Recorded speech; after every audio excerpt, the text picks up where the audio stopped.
आज मैं पढ़ाने वाला हूं पंचशील सिद्धांत।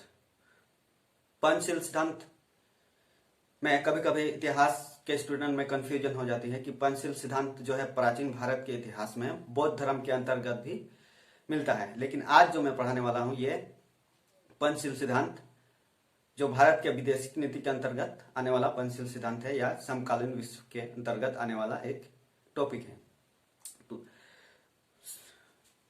पंचशील सिद्धांत जो है 29 अप्रैल 1954 को ये समझौता हुआ था।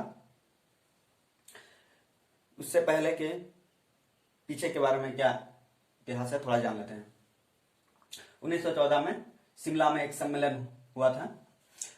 इसमें भारत, चीन और तिब्बत ने भाग लिया था। भारत और चीन के बीच जो सीमा रेखा को लेकर ये बातचीत हुआ था। तिब्बत जो बीच में एक छोटा सा देश है, इसलिए इसमें भी कुछ समस्या थी, इसलिए ये तीनों सम्मिलित हुए थे सीमा रेखा को निर्धारण के लिए। 1914 में तत्कालीन ब्रिटिश भारत के सचिव हेनरी मैकमोहन ने ये भाग लिया था। तो इसी के नाम पे ये जो है भारत और चीन के बीच सीमा रेखा जो बनी है ये मैकमोहन रेखा या मैकमोहन सीमा रेखा कही जाती है। लेकिन आजादी के बाद तिब्बत में भारत को विरासत में कुछ विशेष अधिकार प्राप्त थे, लेकिन इन विशेष अधिकारों को चीन नहीं मानता था और 7 अक्टूबर 1950 को चीन के सैनिक ने सैनिक कार्रवाई की तिब्बत के विरुद्ध या तिब्बत के अंदर।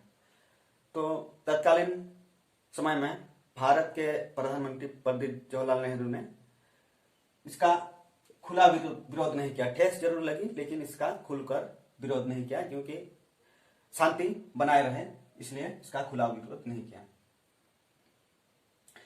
लेकिन शांति स्थापित करने के लिए या सहअस्तित्व बनाने के लिए ही तत्कालीन भारत के प्रधानमंत्री पंडित जवाहरलाल नेहरू और चीन के प्रधानमंत्री चाओ एन लाई ने 29 अप्रैल 1954 को पंचशील सिद्धांत में हस्ताक्षर किए। अब देखते हैं पंचशील सिद्धांत में क्या मुख्य सिद्धांत है।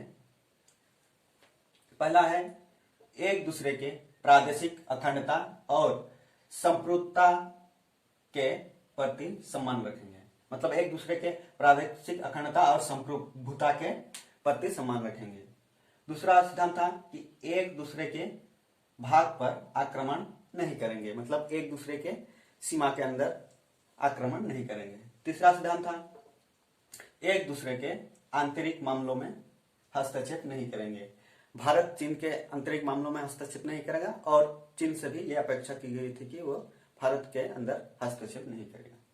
और चौथा है कि समानता एवं पारस्परिक लाभ, दोनों एक दूसरे को समानता या समान मानेंगे और ऐसा व्यापारिक होगा कि दोनों को इस व्यापार से लाभ होगा। भारत को चीन से लाभ होगा और चीन को भारत से। इस प्रकार यह चौथा सिद्धांत था। पांचवा सिद्धांत था शांतिपूर्ण सहअस्तित्व। कुछ भी दोनों के बीच मसले होंगे, मामले होंगे, लेकिन शांतिपूर्ण तरीके से और सहअस्तित्व रखते हुए मामले को सुलझाया जाएगा। इस तरह पंचशील सिद्धांत में 5 महत्वपूर्ण सिद्धांत है। इसी को पंचशील सिद्धांत कहा जाता है।